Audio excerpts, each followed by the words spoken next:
태영건설이 무너지고 나서요, 태영그룹까지도 지금 굉장히 위험해진다, 이런 얘기가 시장에 파다합니다. 그런데 태영은요, 알짜 기업을 팔지언정 SBS는 절대 안 판다, 이런 의지를 강하게 보여주고 있습니다. 팔면 안 되겠죠. SBS가 미디어이기 때문에 태영 입장에서는요, 어떻게 하든 지키려고 노력할 겁니다. SBS를 안 판다는 이유, 실제로 자구 노력 속에 보면 SBS와 관련된 것은요, SBS 미디어넷 지분 70% 담보로 대출을 받겠다 하는 이야기는 있어도 SBS를 팔겠다는 이야기는 전혀 없습니다. 예, 뭐 TY홀딩스, 태영홀딩스죠. 여기서 4천억 정도 자금을 대여해서 태영그룹 살리는 데 쓰고요. 예, 태영건설의 본사담보대출도 받고요. 태영인더스트리는 매각을 한다는 거예요. 태영인더스트리. 그리고 평택사이클은 지분 매각해서 600억 확보하고요. 포천파워도 지분 매각해서 420억 확보하고요. 그러면 전체가 1조 80억 원을 확보해서 태영의 자구 노력을 하겠다는 이야기입니다.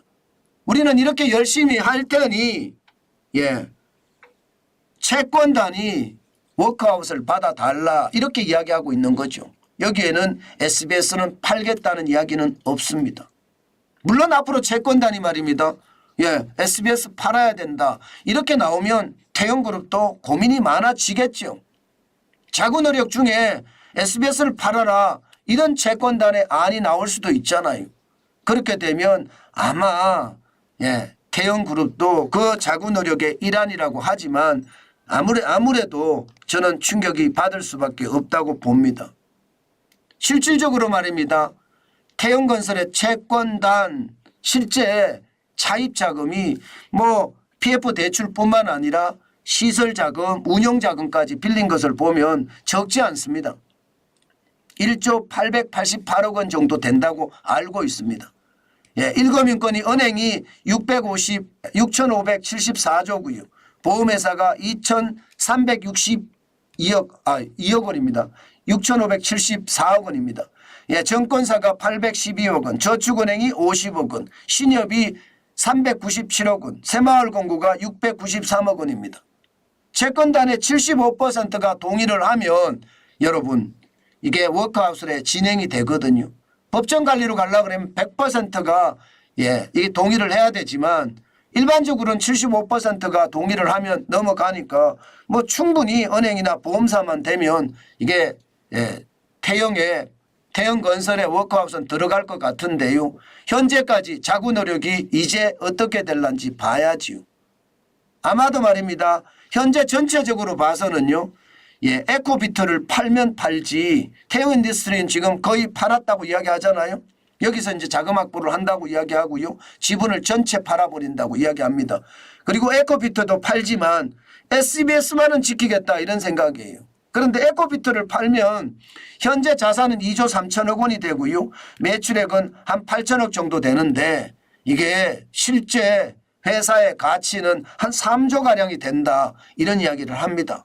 그러면 3조에다가 태영인더스트리에다가 여기에 대출에다가 하면 태영이 어떻게 하든 벗어날 수 있는 구조는 됩니다.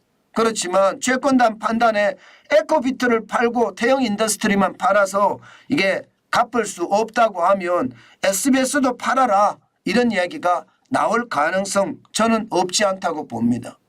그렇지만 태영은 어떻게 하든 태영건설과 SBS는 지키겠다, 그런 생각을 하지 않을까요?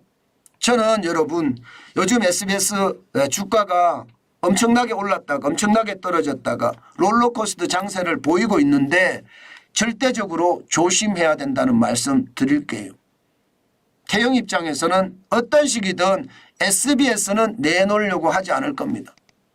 그래서 시장에는요, 그게 오히려 더 충격이 될 수도 있으니까요.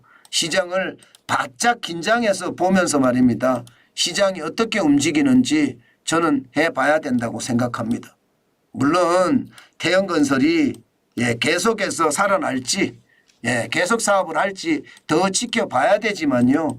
중요한 것은 분명히 시장의 변화는 있을 거다. 뭐 그 정도로 이해하시는 게 좋을 것 같습니다. 태영이 파산으로 가지는 않는다. 이게 핵심이고요. SBS는 절대로 내놓지 않겠다는 게 두 번째 내용이 아닌가 저는 그렇게 생각을 해봅니다. 투자를 하실 때 많이 참고가 됐으면 좋겠습니다.